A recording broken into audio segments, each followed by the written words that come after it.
Pozdrav narode, dobrodošli na moj kanal. Zovem se Radoslav i u današnjem videoklipu moći ćete da vidite setvu industrijske konoplje sa traktorom nov IMT 558 star 47 godina i sejalicom IMT također.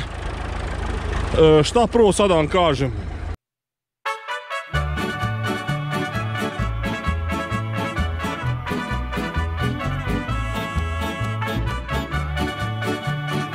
Konoplju sejemo na 25 cm, tako da, evo, kao što možete vidjeti, ovdje ima semena, u sljedećoj nema. Znači, zatvaramo svaku drugu bateriju. Seme, to ide oko 10 kg po hektaru. Evo, vidite koliko tu malo ima. To mora da bude dobro kalibrisano, a vidjeli ste verovatno u onom klipu o kalibraciji kako to izgleda. Šta drugo da kažem, sejalica će zahvati sad ovako 2,60 pošto nam krajnje baterije ne rade. I kako izgleda setva i sve to redom vidjet ćete. Evo, namestili smo po jedan poništivač tragova. Krećemo. Ovo je inače 3. ili 4. godina da sejem uslužno ovu konoplju, industrijsku. Inače sejemo je na neka 2 cm dubine, toliko bi otprilike trebalo, takav je neki plan. Objasnit ću malo kasnije za šta se ona sve koristi i kakva je to biljka.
Ovdje vlada pogrešno mišljenje da je gajenje industrijske konoplje u Srbiji zabranjeno. To nije nikad bilo zabranjeno, samo što su to ljudi prestali sami od sebe da rade, jer nije bilo potražnje.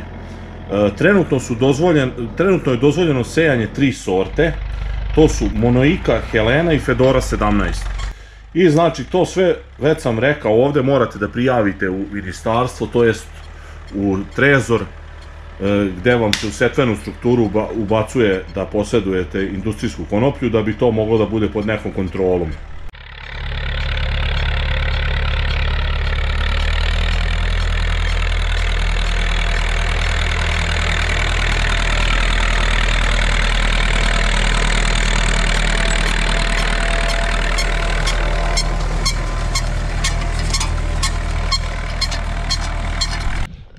Evo, prvu njivu smo posejali, vidite kako to izgleda. Danas je 21. april, vlažno je, ispod 2 cm je vlaga velika, nismo mogli da sejemo kukuruze i zato smo iskoristili priliku da posejemo ovu industrijsku konoplju. Sa ovih drugih njiva ćete vidjeti malo još neke druge detalje, snimit ćemo nešto i dronom. Što se tiče ove konoplje, nemojte to da biste nešto sami pokušavali da izvodite, to morate da imate prijavljeno sve u Trezoru, u ministarstvu, tako da nemojte da se igrate. Šta još da kažem? Ništa, nastavljamo dalje. Za sad ide lepo, evo kao što vidite.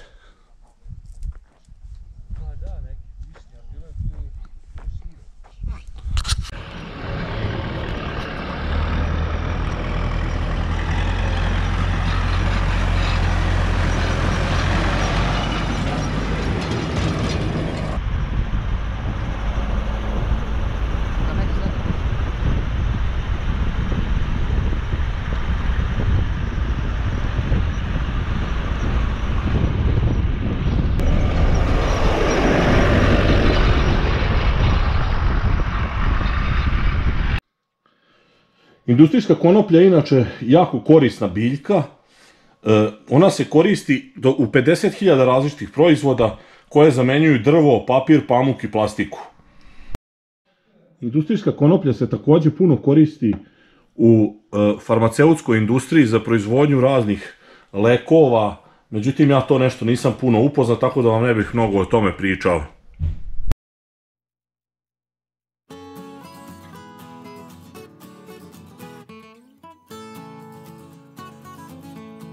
Evo na drugoj njivi smo, već smo na pola. Nažalost, evo počinje kiša neka da rominja, kao što vidite. Nadam se da ćemo uspjeti da završimo. Moramo provjeriti seme, te odlično se troši, super, jednako. Ništa, nemamo vremena, pazi, Branko. Nemamo vremena za zezanje, ni za neko sad veliko snimanje, moram požuriti da ovo uspijem da završim.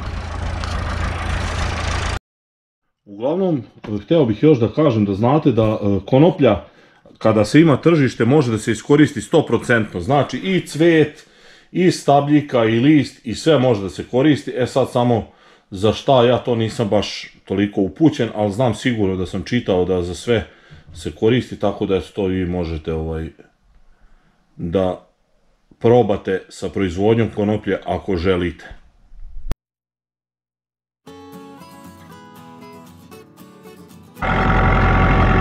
Evo vidite, kiša, sada već ovo ozbiljno počinje da pada. Ja završavam ovu njivu, nadam se da ću uspjeti, ostala još mala jedna od 5-6 stari. Već sam prokisao do pola.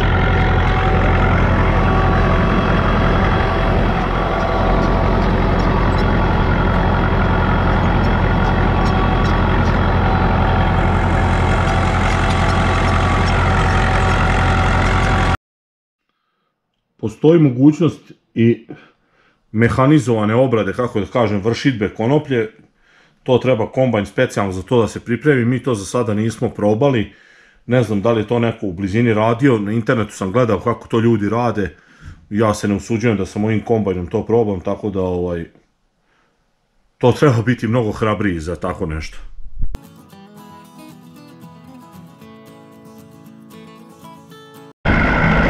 Evo vidite, kiša pada zapravo. Jedva sam ovo završio. Sve da je gotovo snimanje. Nadam se da je bilo zanimljivo.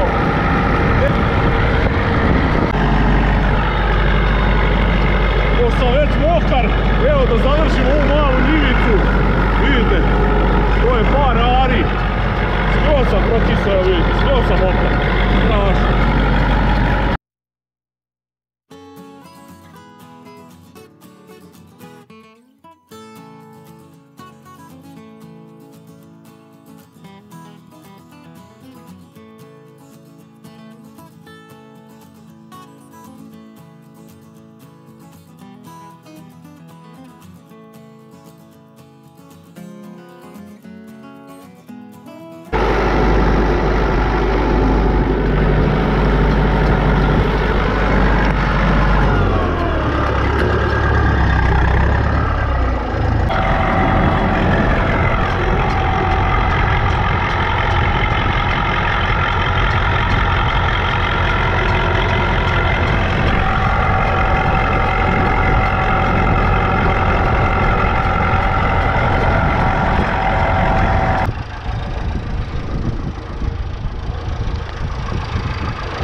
Evo vidite, uspio sam da završim ovu njivu, iako me uhvatio ovaj pljusak.